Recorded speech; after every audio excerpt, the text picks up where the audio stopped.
Welcome to the Foundry, where leaders are forged daily. I'm your host, George Roberts.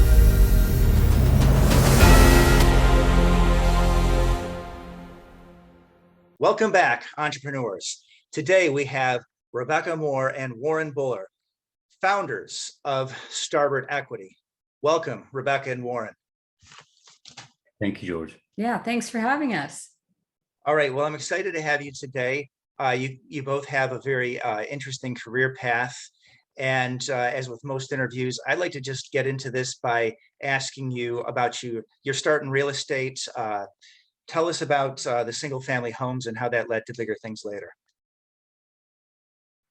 So I would tell you, as a young officer in the Navy, I didn't have a plan much more than perhaps 20 years of naval service to earn a retirement, a federal retirement, and knew that I would probably need to supplement that with some form of other income. So I bought my first single family home in 1994 with the express purpose of it being my home for a year or two while I was assigned in Norfolk, Virginia. And then when I moved on, turn it over to a property manager who would then manage it for me, buy another home in the next duty station, perhaps another home in the next duty station. And then in the end of a 20-year, perhaps 20-plus year career in the Navy, that I could collapse all those homes into a retirement home that would be paid for at the very least. And that would make retirement pay that much easier to subsist on, notwithstanding other investments at the time, stocks and mutual funds and what have you were very attractive. So that was the introduction to real estate, knowing that it was real property and that it was very likely going to generate a moderate amount of wealth. I didn't know how much wealth, but knew that I needed to do something. So together we built a very small portfolio of single family homes by purchasing, living in it for a year, turn it over to the property manager. But after we got a handful of those, we recognized that every time a tenant moved out, our occupancy went from 100% to zero. And because these were all homes that we bought as inexpensively as possible, little money down. So the margins, there weren't big margins there for income. And most of these properties were not cash flowing excessively. They're probably holding their own or costing us a little bit each year, but we knew that the equity was growing. But then when you had a vacancy, it would wipe out any gains from the year and it would take quite a bit of time to recover from. And we decided there's got to be a better way. And multifamily is probably the way to do that. Let's put all those doors under one roof, have one property management company. And as people come and go, as they're programmed to do, the whole idea of having rental properties is so that they come and go. That occupancy, that vacancy doesn't kill our business model each year in and year out. And as we did our research, we recognized that you really can improve the multiples on the returns on your investment much more rapidly and in greater volume than you will single family, one door at a time. So we essentially got started by collecting single family homes as we moved from station to station and recognized multifamily really was the best way for us to go. That's great. And that's a story that I find in common with a lot of people in military service, buying one home each place they're stationed and building up that portfolio year over year. That's a great story. And maybe we could continue on that thread a little bit. Both of you are officers in the Navy or were? Okay. And tell us about. I was not an officer in the Navy, no. Tell us about some of those leadership lessons and how they transfer to multifamily. Sure. So I had the privilege of being the commanding officer in several ships at different pay grades in my Navy career. And each one of those, as I moved on to the next one, I learned that there were techniques that I used as a lieutenant commander that worked well, but they didn't seem to be working well at the commander level as a destroyer commander. And then when I was in command of a squadron as a captain in 2006, once again, I had to kind of retool my toolbox because things that worked as an 04 and an 05 weren't working as an 06. There's some core skills that work at all levels of leadership, but I considered it the maturation of the commander as you go from one level to the next, how you have to retool. When I retired, and by the way, retiring from the Navy, the passive investments that we made in real estate and specifically multifamily enabled me to go into retirement and do multifamily investments full time instead of going back into a defense contractor job or a government scale job, which is the traditional fare for most senior officers, is go back and do more of what you did before and get paid more. Pulling down your retirement check and now a second salary, another W-2 job. I didn't want another W-2 job. I wanted that passive income instead, and I really wanted to kind of reinvent myself in business. But I thought that the things that I'd learned about running destroyers and minesweeps in the Navy will probably put me in good stead when running a 90, 100-door property, a C-class property. And once again, I revisited those core skills that work well, the interpersonal skills, communication skills. You have to treat people authentically and respectfully, even sometimes when they're not being respectful with you. Those always work in leadership. But some of the things that worked in the Navy do not patently work with civilian employees and with clients like tenants. They're not like sailors. They don't do what they're supposed to do because you tell them to, or because they recognize what the right answer is. They have other motivations. I think the best example of that is during the COVID season. We had many of our tenants that simply didn't pay their rent because they didn't have to pay their rent. They still had an obligation to pay the rent. And I think if they'd understood, like I did, if you have an obligation, you follow through that regardless of your circumstances. But many of our tenants just didn't pay rent. One, because they're waiting to see what happened. Am I going to lose my job? Is it going to be very untenable here for us? So let's hold on to the cash that we do have. And I respect that. But they didn't pay their rent because they were supposed to pay their rent. Your property management company has a responsibility to do things for you, but they don't do them out of the same motivation that I have for the property. I want the property to be the best destroyer on the waterfront, so to speak. I want it to be the best C-class property in Haltom City.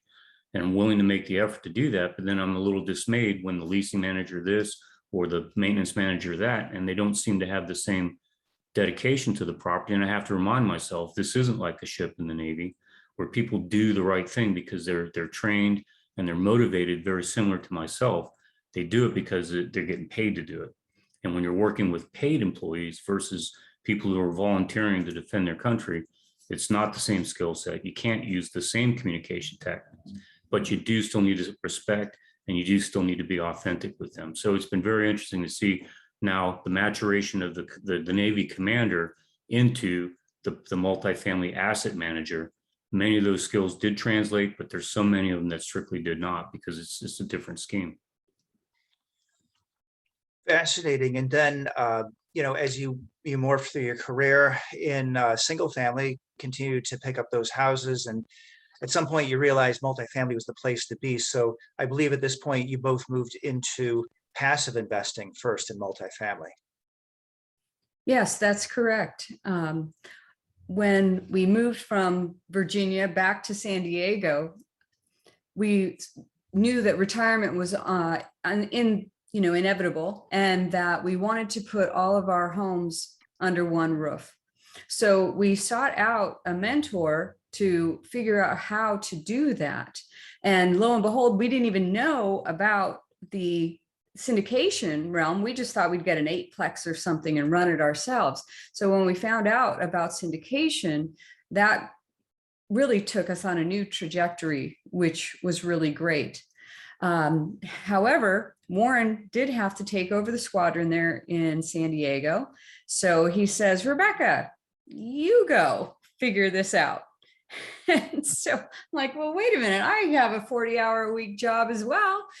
I was working at the Naval Hospital there as a psychologist, but I had weekends away where Warren was not able to go away on weekends to figure out how to do multifamily syndication. So because the group that we joined is all focused in Dallas, I would go out to Dallas several times a year to learn that market and begin our journey. However, to start, we invested passively with these folks. And it was a really great experience to go passive first, because we were able to learn, let's say, all the documentation, what a PPM is, what operating agreement is, all these legal things that we had to sign in order to become a passive investor was terribly interesting, understanding how that part works.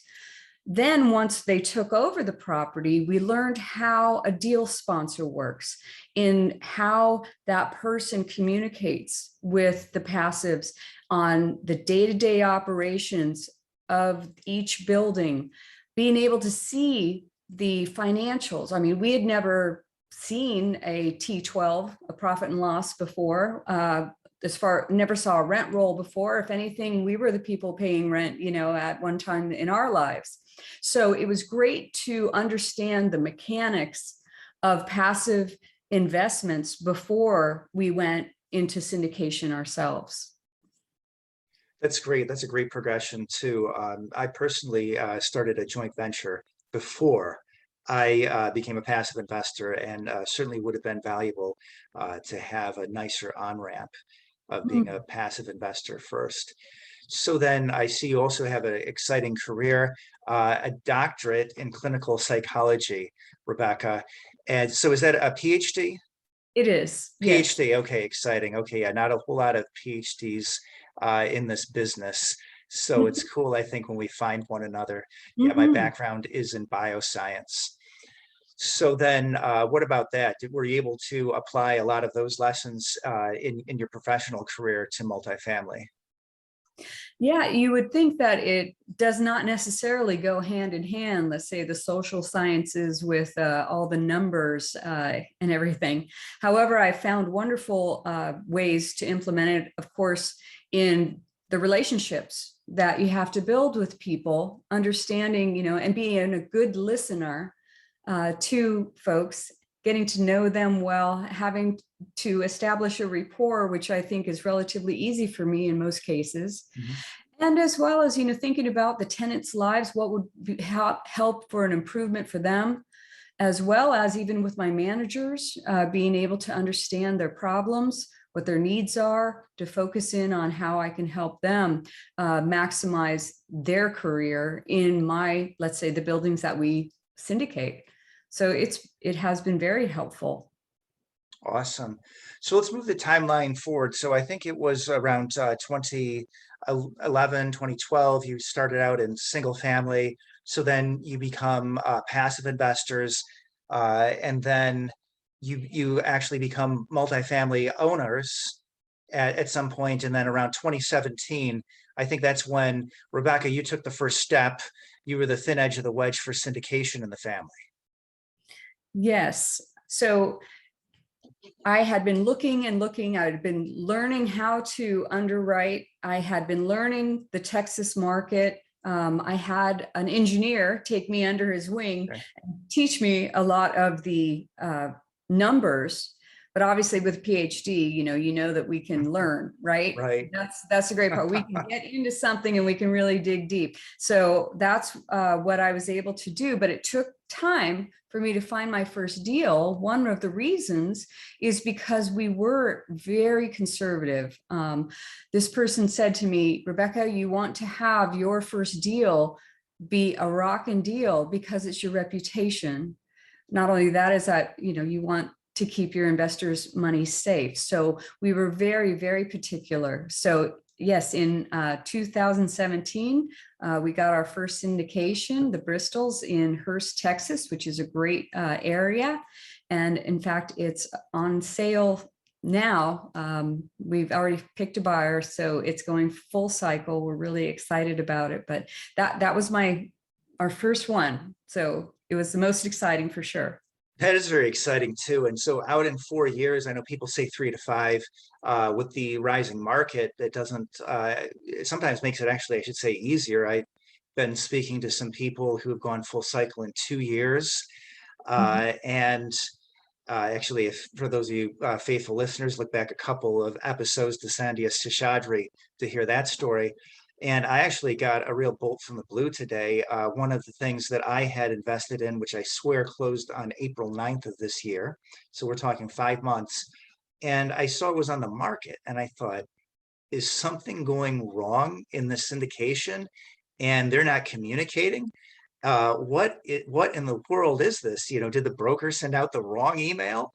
And, so I contacted the syndicator. He got right back with me and he said, oh yeah, some of our, we're getting offers sometimes above our 5-year projection. This is in Jacksonville, Florida. And I'm just floored. Like, I thought there's got to be a good explanation for this. And it turns out there's a great explanation. I mean, some places, particularly if in the right markets, like some places in Texas, I really love Florida, particularly. I'm invested in Central Florida actively.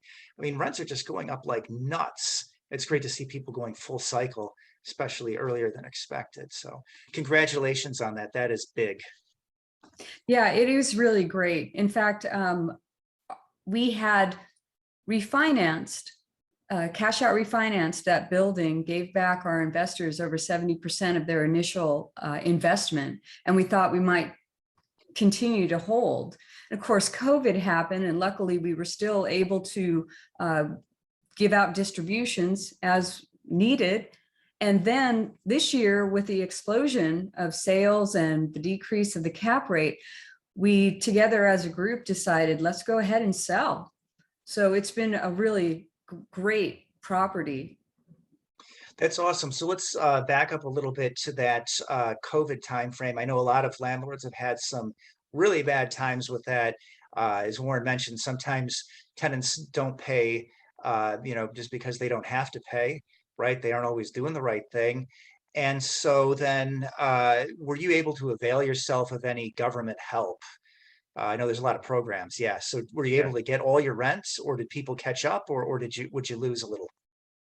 No, I think we did very well by virtue of being in Tarrant County. Our two properties, our first two properties, Haltom City and Hearst, are both in Tarrant County with Fort Worth. And Texas, I read a Bloomberg article a couple of weeks ago. Texas and Virginia, the only two states in the union to rapidly set up the infrastructure to move. At the time, it was $32 billion. I think it's over $40 billion now in rent relief for the homeowners and landlords that have been, really chafing under the moratoriums here laid down by the CDC. Texas was able to speed that, and Tarrant County had their own rent relief program as well. And as a result, we've been able to recover all but perhaps 5% of the delinquency in each of our two properties. And we're not going to get that because those are the folks that skipped or left, and you just simply can't collect rents on someone that's not there any longer, or at least the rent relief program won't repay you for tenants that are no longer with you. The good news is that we embarked very early in the COVID season with the leasing managers at each of our properties and explained this is going to be a bad time for everybody. So let's not squeeze the renters. Let's not pressure them or strong arm them. Let's give them a chance to emerge out of this COVID season like so many others. The good news is the Texas economy was one of the first to reopen, and as a result rebounded very strongly. The Texas rent relief and Tarrant County rent relief programs came online almost instantly. And we were able then to do the paperwork for the tenants that were amenable, that we've been working with throughout the whole year, to get them to sign paperwork and get that process very rapidly. And literally within the space of about 2 months, almost all the tenants that stayed with us throughout the entire 2020 season were brought up to currency. And we probably are down maybe $5,000 right now for some folks that did not choose to go for rent relief because they didn't lose their jobs, they didn't qualify, but they chose not to pay their rent anyway. Well, now they're having to pay that back to us incrementally, but we're working with those tenants as well to recover as much of the delinquency as we possibly can. It's a great story for the investors because the investors will see that in the form of distributions, but an even better story that these C-class properties, which is a blue-collar demographic, that we provided homes through the COVID season. We were able to do that without PPPLs, the loans that the grants and the loans that the government made available. We maintained good cash flow. And as soon as we recognized that the relief was on its way and tenants were starting to pay again, we resumed distributions in both of our properties right away. So I think that it speaks to the demographic, it speaks to the economy here in Texas, and the ability for Texas as a state to install the infrastructure to speed that federal relief to the landowners, the homeowners, and the landlords that would otherwise have to just take this out of pocket or out of the investor's pocket more correctly. Great. And, I, as a landlord myself, I can tell you I've had some mixed results trying to avail myself of these government and private charity programs. We had one tenant that just had a very hard time getting through the government program in Orange County, multi-pages. It's really interesting to sort of get in their shoes. We had to actually realize come to realize the guy was actually going through it on his phone. And that's really, really hard to go through those multi-page forms like that. Tried to help him. He actually found a private charity that helped him out, and that was perfect. So he was, up to date after that, or at least up to that point. And then there was another one that we had like no success. So I wish I could have replicated your 95% success with those arrearages, but was not to be. So then also, yeah, you touched on Texas. Wow, what a state. Talk about attracting businesses, a lot of things going on in Texas, moving and shaking. A lot of people say these days, Austin is the cheapest city in California. Yeah, a lot of people moving out there to Texas. So then, how is that impacting you? All the businesses moving out there. Anything you'd like to say about that? Well, maybe we should start by explaining that we moved from San Diego to Dallas just last December. We decided to commit to this market. A couple reasons for coming to Texas, but primarily we thought this is where our properties are at. It was at the end of the COVID season. If you speak in terms of 2020 being the season, I know we're not yet completely out of it, but we felt like we needed to be closer to the properties, working more closely with the property management companies to afford an equitable place for our tenants, but also a decent return for our investors, and to boost our business, to try to get more deals and recognize that this economy is going to restart and reopen as soon as possible. So we relocated from San Diego to Dallas for the express purpose of getting our business up on its toes, so to speak, and really moving out. And what we've witnessed almost immediately, we fell into another deal. And we've done another deal since now down in Houston, since we moved here to Dallas, but it has enabled us to be on site for some pretty heavy lifting projects that we've done at both of our properties. The biggest one that comes to mind is the roof replacement that we did out at Jane Lane, our second property out in Haltom City. It was not part of our business plan, but it was less than a year into ownership. We recognized that we've got to do something with these roofs. They're probably not going to survive 5 years. And 5 years from now, we're not going to have the cash that we had when we first purchased the property, because we still had some lender reserves that were being held for us and some green reward program from the Fannie Mae folks. We qualified for a green reward program, and we had about another $50,000 to $75,000 there that we could move into roofs if we would invest in insulation and energy conservation measures, as well as the roof replacement. So I don't think we would have been able to do that had we stayed in California and tried to do this from a distance. Now, I'll caution and caveat, we're very successful as asset managers from San Diego, but it meant at least quarterly, if not every other month, coming down to check on the asset, meet with the property manager, walk the property, go into a couple units. You still have to do that, but you don't need to live right next door to your property in order to do that. We chose to make the move. And what we found is that a lot of the California money, that we know other investors in California, and they're all investing in places like Dallas, Houston, San Antonio, Austin, which is just on fire right now. But they like Texas, or they like Florida as well, Central Florida, where you're at, and down around Tampa.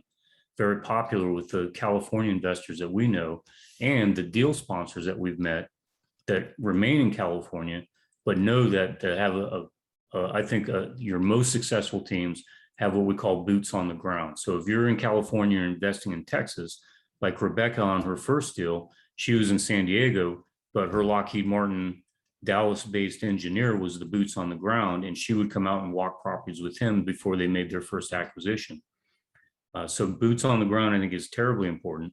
And now we consider ourselves to be the boots on the ground here. And we're working very closely with a number of other California-based investors and deal sponsors to continue to bring their money, their investments, their equity into DFW and now into Houston as well, our two primary markets. So we've benefited from that, and we very much enjoy the growth, the ability, the folks that are arriving every day, every week, are enabling us to improve rents where it makes sense to do so.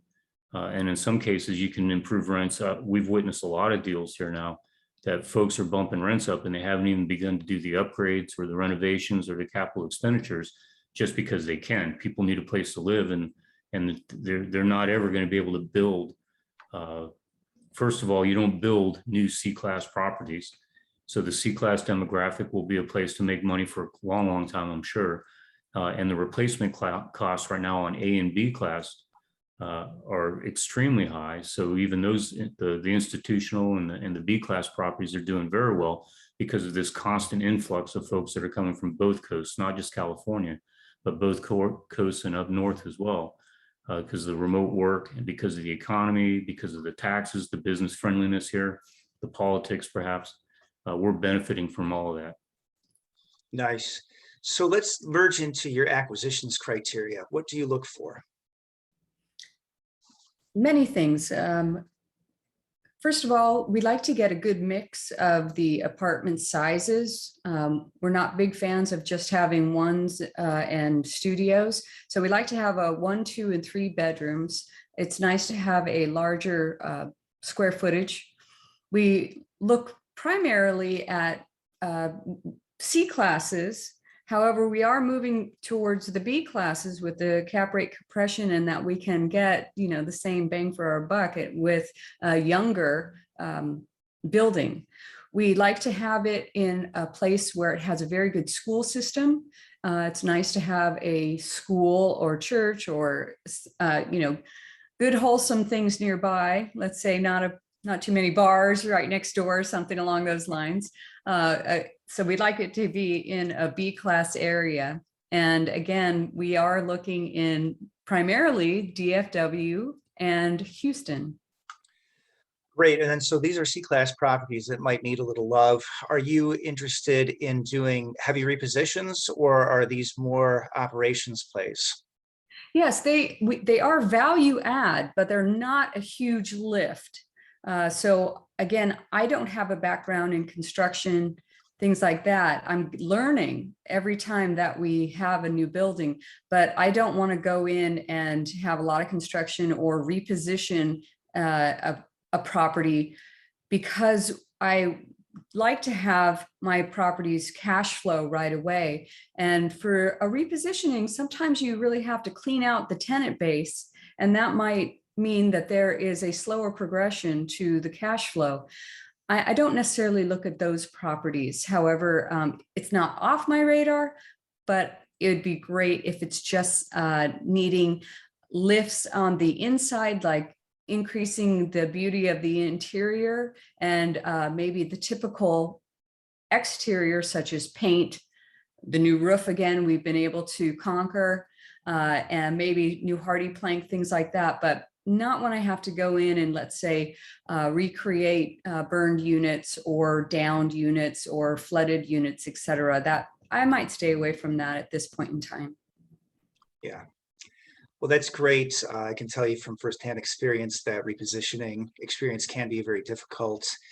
Dope smoking tenants, illegal activity, down units. These are all things that require a great deal of skill and proper touch. So yeah, congratulations. I think everybody who starts out the C class, it seems, ends up wanting to move towards B class. Yeah, That's very natural progression. So congratulations on that. And then how about, I find the stories of acquisitions to be fabulously fascinating. Do you have a particular acquisition that you'd like to discuss? Yes, that's a great question. Our second acquisition, we were actually passive investors before owning it. So we had, again, been with our friend who was a syndicator, And he held on to our property that Warren mentioned in Haltom City, 109 doors. It's a C-class apartment building. And with the upgrades that he had done, he had added the dog park, he had added the children's playground, had resurfaced the pool, did new pool furniture. Over the years that we had ownership, not only did that property cash flow, but we were able to see the progression of how things were going, how the management was running it. So when he wanted to sell, Warren and I knew this is a property we want. We know how it's been working for the last 4 years. So it's a no-brainer. It's a great property. So we went at it very hard, underwriting, doing everything that we could to, again, get it under contract. We knew the broker, and we knew that our investors would have that, hopefully that piece that, hey, we've known this property, we know how it functions, we're going to continue to have it function very well and to cash flow. And that's exactly what we've done. And so as Warren was saying, in our takeover, we did decide that the roofs did need to be, in fact, changed. So we did a complete rehab of the mansard roofs. The mansard roofs are those that come down the side, and it had the ugly asphalt strips. I know them well. Okay.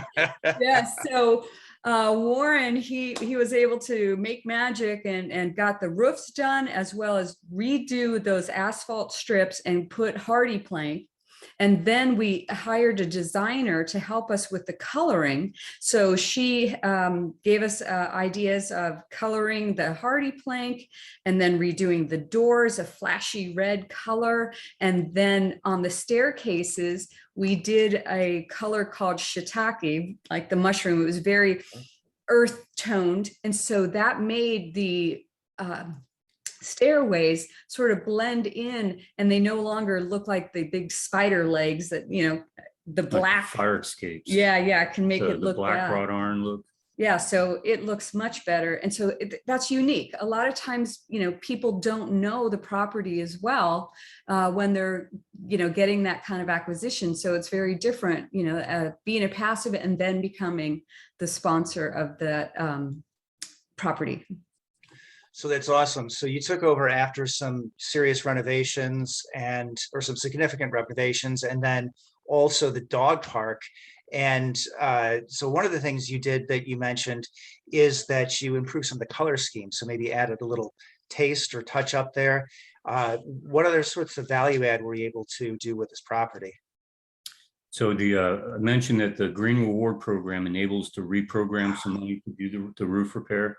But the Green Reward Program was focused on water and energy savings across the board. So we did all low flow toilets, brand new toilets.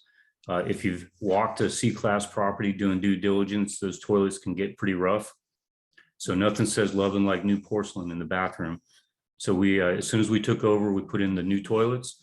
We replaced a lot of the water fixtures in the kitchen, the bathrooms, and the showers, to again minimize the water expenditures there, the water bills. We saw water bills come down pretty significantly as a result. We did put the R38 insulation in the overhead, which I think is probably paying dividends even now, where we're at 99, 100 degrees every day here today in Dallas. Imagine you had this dark kind of a maroon asphalt that was on the roofs before that I think were absorbing, and bullet fans, the rotating fans and what have you that were frozen from rust and corrosion. And we came through and we not only replaced all that with bright, shiny new bullet fans, but we convinced the contractor to actually install some additional bullet fans as well to improve the airflow up there on top of the R38 insulation.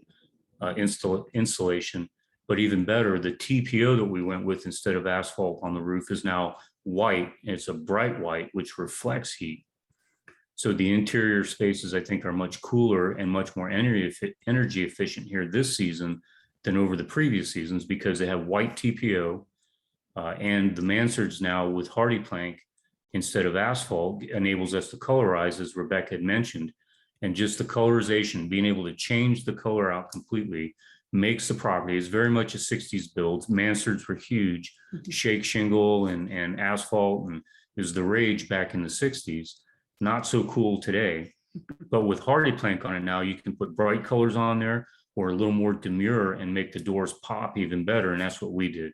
We went with Sherman-Williams peppercorn, which is a blue-gray on the mansard. And the doors now are habanero chili, which is an orange red, with the shiitake, which is a tan, and white trim on everything. And everything just pops now. And as Rebecca had mentioned, with the tan on the handrails, what looked like the very urban fire escape looking black iron, now all that just kind of blends in, and it really makes the property look contemporary. Even with the mansards, it makes it look much more contemporary and modern. And as a result, we actually, this last month, we broached 100%. We're finally at 100% occupancy. Many would tell you, if you're at 100%, you're not charging enough in rents. The good news is we've been bumping rents up now since we came out of COVID here and the economy restarted. We've had the ability to bump rents as well, and we're at 100%. And I credit it to the appearance of the property. It just looks like we care about the property. It's revamped it in a neighborhood that otherwise is probably pretty solid C. You come down the street now and you see the white roofs and the new mansards and the orange doors, and it just looks so much better. It's just a feel-good property now. Awesome. So let's move into the final phase of the interview, where you get to talk about what inspires you as entrepreneurs and maybe give back a little bit, give some advice to some newer entrepreneurs. So let's start with, the real impetus for you moving into entrepreneurial space. I know you mentioned security and retirement. Anything else that was driving that decision? Certainly. All of us, we grow up and we're told go to school, maybe go to college or a trade school, and that's how you're going to get to the American dream. Well, we both had excelled in our professions. I had tapped out, PhD with education. I got all I possibly could, and we were still trading time for money. And we could not afford the things that we would like to have. So that's where multifamily, getting into this, would help pad our retirement and help both of us transition from working for somebody else to working for ourselves, and eventually just multifamily 100%. But I think adding on to that, now having syndicated some properties, we can give back to our tenants by giving them a lovely place to live. But also we like to, bring Santa Claus out at Christmas time, school backpacks, pencils and folders, whatever for the kids at September. We do snow cones and things during the summer because it gets so hot here. So just the little things to tell the tenant, hey, we appreciate you. We're so glad, that you're here, and we want to make it a nice place for you. So that's part of our giving back as well. Yeah, I love that. It's amazing to me, all of the events that landlords sometimes do. I've heard of dance parties and even, how about this? A cookbook. They put together a cookbook from the tenants' recipes and distributed that. It's just amazing the sort of things you can do with creativity. I know in Orlando, we brought out a religious group. They brought hot dogs and popcorn, cotton candy, just made like a carnival atmosphere for the day. And the tenants just really loved it. It completely resonated with them. So yeah, I always love to hear those ideas. Those are the sorts of things that a lot of people don't think of. They think about replacing the porcelain and updating the color schemes, but making people feel like they have a community pays a major dividend. So do you find that you have longer tenancies? I have not done a study Okay. to have the data for that. However, I do know that in both of our properties, we do have people that mostly stay year over year. We don't have a lot of transition. Yeah, that's awesome. That's obviously a major cost to anybody in the business, those turn costs. Well, what about advice for a new entrepreneur, or maybe advice to your younger self? What would you do differently? Yeah, we had an interesting conversation with a veteran that's in North Carolina just last week. And he was trying to get started, had found a property he liked quite a bit, and had asked if I would take a look at it with him, with the possibility that I would be a general partner with him and help him get started in this, which I'm very much committed to and would be very interested in doing. But when we got into it, we found that the spreadsheet that he was using to underwrite was very elementary. It was one that he'd gotten from a workshop that he attended. It didn't cost him anything. So it was not very expansive. It was not very intensive at all. And then we asked, what do you bring to the table with regards to net worth, liquidity, the ability to secure the loan? Do you have investors lined up? Do you know any of the brokers there? What relationships do you have with property management company? Have you considered all this? And I think what we found, there was a bit of a revelation there for the young man that we were working with. The idea that this is not a no credit, no income type of a business, and it's certainly not the case. He had several years in the industry and has single family homes, but thought that he would have me come on as a GP and that I would provide the capital raise. I would be able to help him with the capital raise, which I certainly could do. But then we would cover down on the net worth and the liquidity as well. And we had to point out, you really do, you have to look at how you're going to hold up your side of the deal in all this. I would suggest everybody that's interested in GPing, you need to find a senior GP, someone that can show you the ropes, or a mentor. We went in a professional mentorship company here in Dallas, and we accessed to coaches and to spreadsheets and learned the business from someone who had done this many, many, many times over. But for those that are listening, if you don't have the means to get into professional mentorship, at least try to GP with someone who's done this before, but recognize you've got to bring your own capital. You've got to know some investors. You got to understand and have relationships with brokers. You can't rely on just a senior GP member to do that, but absolutely do it nonetheless. First, get into the business. Today's the best day to get into real estate, and find someone that can do a joint venture with you that can show you the ropes, but you do have to have an expectation that you're bringing something to the table as well. I love it. Today is the day to get into business. Just like Will Rogers said, don't wait to buy real estate. Buy real estate and then wait. There you go. Love it. So then for people who are maybe newer to capital raising, now you've been through this 4 times. What would you recommend to them? What are some of your tips and tricks? Definitely, whenever you go to an event or just out with friends, etc., nurturing the people that you meet that might be interested in investing. So I know that was something that I should have learned earlier, to really nurture those relationships. And what I mean by that is, when you get people's cards, when you get home, shoot them an email, tell them, I'm glad that we met. And maybe if you have the ability to have some sort of educational material, offering them that about syndication or what have you. But I think it's important to nurture your database. So keeping all the cards of the folks that you've met that are interested in multifamily, so that you can later on let them know about the investments that you have.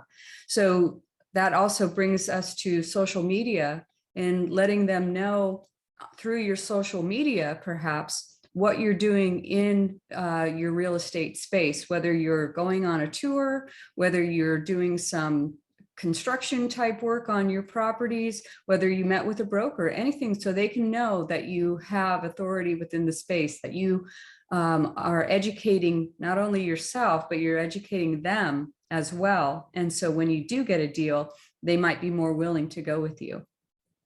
That's great. Social media is very important these days, and I see you out on social media every day, Rebecca Moore. Yeah, some great presence out there. So then if they want to meet you personally, or if they want to get in touch with Starboard Equity, what should we do? Well, Starboard Equity is the way to go. www.starboardequity.com. That's where you can learn about Warren and I and what our investments are, and a little bit more about us. And you can join our club if you'd like to know what we're doing. Awesome. Thank you very much today for a very illuminating interview. Thank you, George. Yeah, thanks, George.